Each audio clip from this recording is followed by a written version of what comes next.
அஸ்ஸலாமு அலைக்கும். Welcome back to my channel. இந்த வீடியோவில் நீங்கள் பார்க்க போகிறது day in my life vlog. இந்த வீடியோ இன்ட்ரெஸ்டிங்காக இருக்கும். ஸ்கிப் பண்ணாமல் கடைசி வரைக்கும் பாருங்கள்.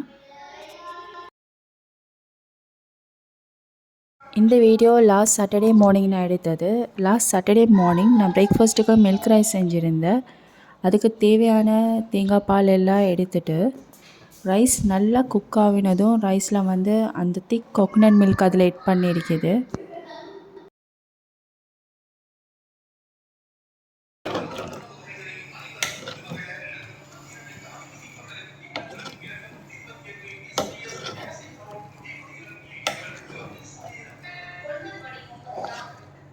மில்க் ரைஸுக்கு பால் சோதியம் செஞ்சுருந்தேன். பால் சோதி செய்கிறதுக்கு ரெண்டாவது தேங்காய் பால் எடுக்கணும். ரெண்டாவது தேங்காய் பாலில் வெங்காயம், தக்காளி, பச்சை கொச்சிக்காய், கறிவேப்பிலை, ரம்பை, அடுத்து தேவையான அளவு உப்பும் கொஞ்சம் போல் மஞ்சத்தூளும் போட்டு அதை மீடியம் ஃப்ளேமில் வைக்கணும். நல்லா கொதிச்சுக்கிட்டு வர்ற வரைக்கும் நல்லா மிக்ஸ் பண்ணி கொண்டு இருக்கணும். பால் கொதிக்க ஸ்டார்ட் ஆகுனதும் அதனால் திக்கான கோகோனட் மில்க் ஆட் பண்ணணும். மில்க் ரைஸ் சாப்பிட்றதுக்கு கட்டை சம்பாவும் செஞ்சுருந்தேன். கட்டை சம்பா செய்கிறதுக்கு வெங்காயம், சில்லி ஃப்ளேக்ஸ், தேவையான அளவு உப்பும் சேர்த்து நல்லா இடிச்சிட்டு கடைசியாக லைம் ஜூஸ் கொஞ்சம் போல் சேர்த்து நல்லா மிக்ஸ் பண்ணணும். இப்போ எங்களோட பிரேக்ஃபாஸ்ட் டைம். நாங்கள் பிரேக்ஃபாஸ்ட் எல்லாம் சாப்பிட செஞ்சோம். பிரேக்ஃபாஸ்ட்டுக்கு நார்மலாக எங்கள் கிட்ஸ் அவங்களுக்கு கோகோனட் மில்கோடு அவங்க சுகர் போட்டு மில்க் ரைஸ் சாப்பிடுவாங்க. நாங்கள் நார்மலாக தேங்காய் பால் ஊற்றி கட்டை சம்பா வச்சு சாப்பிடுவோம். அப்படி இல்லாட்டி பால் சோதி ஊற்றி சாப்பிடுவோம். பிரேக்ஃபாஸ்ட்டை முடிச்சுட்டு லஞ்சை ப்ரிப்பேர் பண்ணுவோம்னு சொல்லிவிட்டு நான் கிச்சனுக்கு வந்துட்டேன். இன்றைக்கி நான் சிக்கன் கறி தான் குக் பண்ணிக்கிறேன். வளமையாக குக் பண்ணுற மாதிரி தான் குக் பண்ண போகிறேன். இன்றைக்கி சிக்கன் குக் பண்ணுறதுக்கு சிக்கன் நல்லா வாஷ் பண்ணி எடுத்துகிட்டு சிக்கனுக்கு தேவையான அளவு உப்பு, சில்லி பவுடர், பெப்பர் பவுடர், அடுத்து புளி கொஞ்சம் போல் கரைச்சி அதையும் ஊற்றிட்டு நல்லா கையால் நல்லா மிக்ஸ் பண்ணி கொள்ளணும்.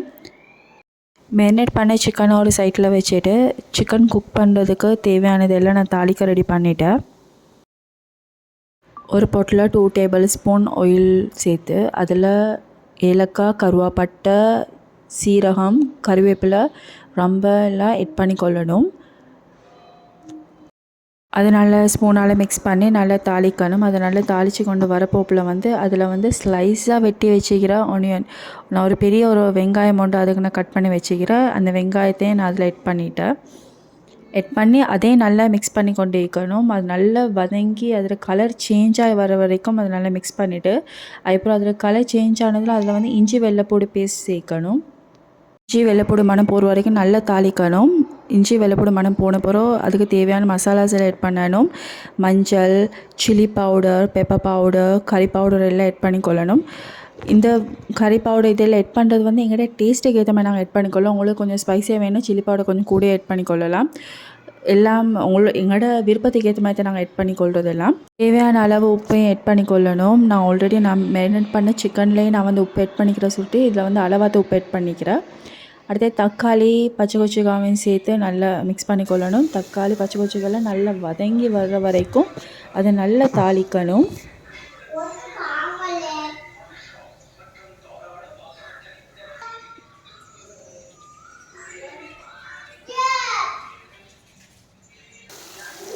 இடைக்கிற நல்லா கிளறி விட்டு கொண்டு இருக்கணும். நல்லா அதை மிக்ஸ் பண்ணி கொண்டு இருந்தால் தான் அது அடிப்பிடிக்காமல் நிலமை வரும். அதுக்கப்புறம் வெங்காயம், தக்காளிக்கெல்லாம் நல்லா வதங்கி எண்ணெயெல்லாம் பிரிஞ்சு வந்ததும் அதை நாங்கள் மெரினேட் பண்ணி வச்சுக்கிற சிக்கன் எட் பண்ணி நல்லா மிக்ஸ் பண்ணணும். நல்லா மிக்ஸ் பண்ணிவிட்டு அது நல்லா கொஞ்சம் கொதிக்கிற வரைக்கும் விடணும். நல்லா கொதித்து வந்த பிறகு அதில் கொஞ்சம் தேவையான அளவு தண்ணியை போட்டு ஊற்றி நல்லா மிக்ஸ் பண்ணிவிட்டு அது வெந்து வர்ற வரைக்கும் மூடி வச்சா சரி. 10 to 15 மினிட்ஸில் சிக்கன் குக் ஆகிடும்.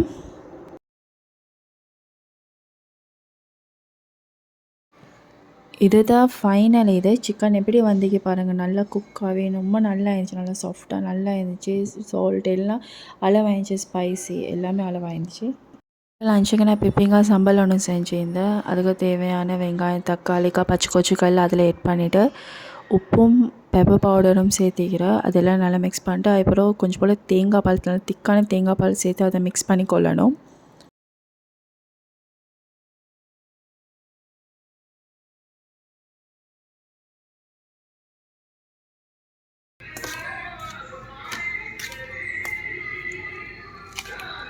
தால் கறியும் நான் குக் பண்ணியிருந்தேன் லஞ்சுக்கு. தால் கறி ரெசிபி எல்லாம் நான் எட் பண்ணல. வளமே எல்லோரும் குக் பண்ணுற மாதிரி தான் குக் பண்ணது. மாலிமேரிஸ் கறி குக் பண்ணுறதுக்காக மாலிமேரிஸ், தக்காளி, வெங்காயம், பச்சை கொச்சிக்காய், ரம்ப, கருவேப்பிலை இதெல்லாம் ஒரு பேனில் எட் பண்ணி அதுக்கு தேவையான அளவு உப்பு, 1/4 teaspoon turmeric, 2 teaspoon chilli flakes எல்லாம் எட் பண்ணிவிட்டு நல்லா மிக்ஸ் பண்ணிவிட்டு தேவையான அளவு எண்ணெயை ஊற்றி ஒரு மீடியம் ஃப்ளேமில் வந்து ஸ்டவ்வில் வச்சாச்சு. அது நல்லா குக்காகி வரணும். அது நல்லா குக் ஆன பிறகு வந்து அது நல்லா திக்கான கோகனட் மில்க் கொஞ்சம் போல் ஊற்றி அதை மிக்ஸ் பண்ணால் சரி. இப்போ அதுவும் ரெடி ஆகிட்டு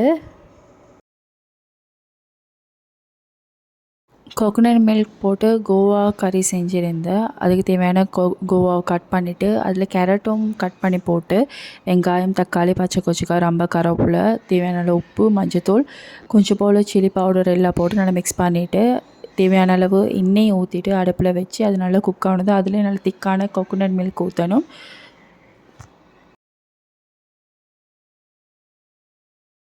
இது தான் இன்றைக்கி எங்களோட லஞ்ச். பெப்பங்காய் சம்பல், தால் கறி குக் பண்ணியிருக்குது, கோவா கோகனட் மில்க் கறிக்கு சிக்கன் குக் பண்ணியிருக்குது. அடுத்து வந்து மாலிமேரிஸ் சம்பல் ஒன்று நாங்கள் செஞ்சுருந்தோம் கோகனட் மில்க் போட்டு. அடுத்து ஒயிட் ரைஸ்.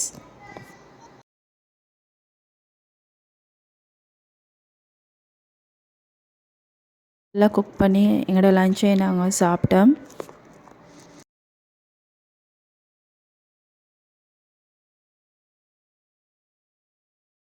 அப்புறம் ஃபுல்லாக தான் தின்னுட்டீங்க.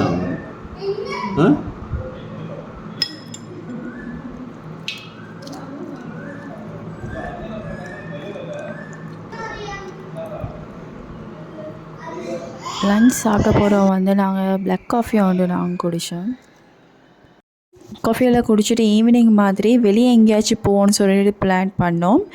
ஈத் டைம் வந்து நாங்கள் வந்து எங்களோட ரிலேட்டிவ் வீட்டுக்கு மட்டும் தான் போனது.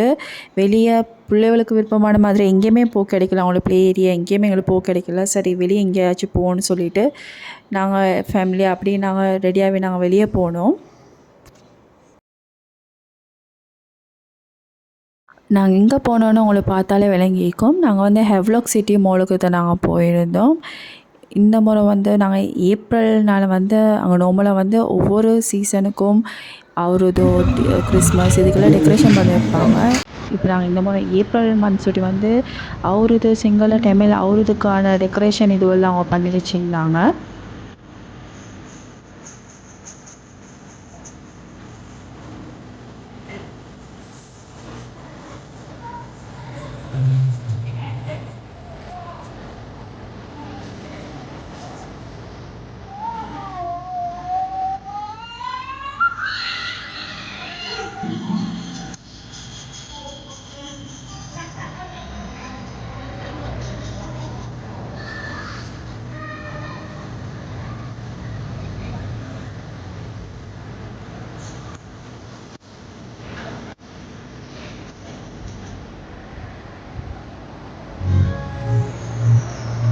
அழகாக டெக்கரேட் பண்ணி ரொம்ப அழகாக இருந்துச்சு.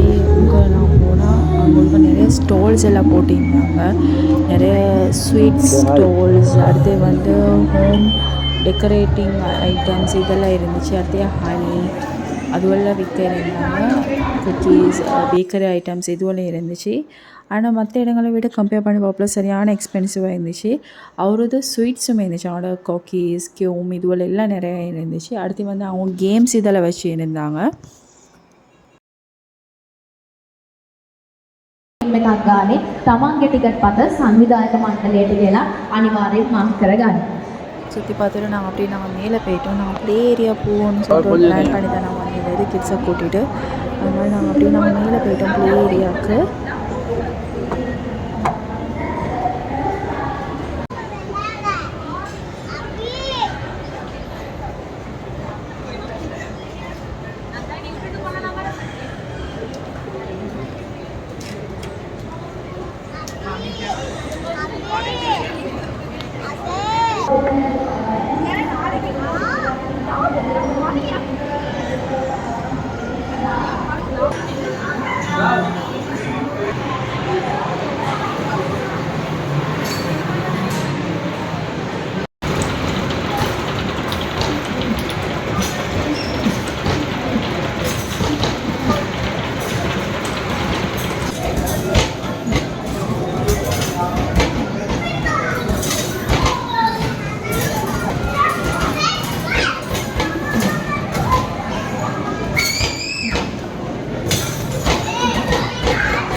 கிட்ஸ் எல்லாம் நல்லா என்ஜாய் பண்ணாங்க. அவங்க அங்கே எல்லாம் விளையாடின பிறகு வந்து நாங்கள் அந்த ஃப்ளோர்லேயே வந்து கார்னிவல் இருக்குது.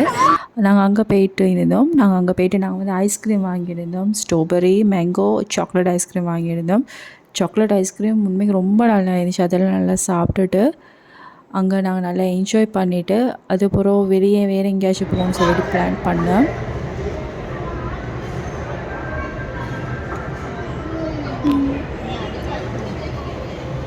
இப்போ மக்கள் வருது டக்குனு பாருங்க. 2-3 மந்த்துக்கு வந்து ஹமீத் ஃபுட்டால் வந்து ஹெவோக் சொல்லிட்டு ஒரு ரெஸ்டாரண்ட் ஒன்று ஓப்பன் பண்ணியிருந்தாங்க. அங்கே தான் போயிட்டு இருந்தோம். அங்கே போயிட்டு இடியாப்ப கொத்து ஆர்டர் பண்ணியிருந்தோம். பீஃப் இடியாப்ப கொத்து ஆர்டர் பண்ணியிருந்தோம். அதுவும் பர்கரும் ஆர்டர் பண்ணியிருந்தோம். இடியாப்ப கொத்து ஓகே, பர்கர் உண்மைக்கும் அவ்வளோ சொல்கிற அளவுக்கு இல்லை. அதுக்கப்புறம் அங்கே சாப்பிட்டது எங்களுக்கு ஒழுங்காக சாப்பிட மாதிரி இல்லாதனால நாங்கள் திருப்பி பர்கர் ஹாட் போயிட்டு இருந்தோம். பர்கர் ஹாட் போய்ட்டு கிட்ஸுக்கு வந்து சிக்கன் ஸ்ட்ரிப்ஸ் வாங்கி கொடுத்து அவங்க அதை சாப்பிட்டாங்க. அப்புறம் சாப்பிட்ட பிறகு வந்து கொஞ்சம் அங்கே மேலே வந்து ப்ளே ஏரியா இருக்குது. அதோடு அவங்க ப்ளே பண்ணிவிட்டு பிறகு வந்து நாங்கள் நேராக வீட்டுக்கே வந்தாச்சு. இந்த வீடியோ நீங்கள் பார்த்து உங்களுக்கு பிடிச்சிருந்தா என்ஜாய் பண்ணிங்கன்னா கண்டிப்பாக சப்ஸ்கிரைப் பண்ணுங்கள், லைக் பண்ணுங்கள், ஷேர் பண்ணுங்கள். தேங்க்யூ ஃபார் வாட்சிங்.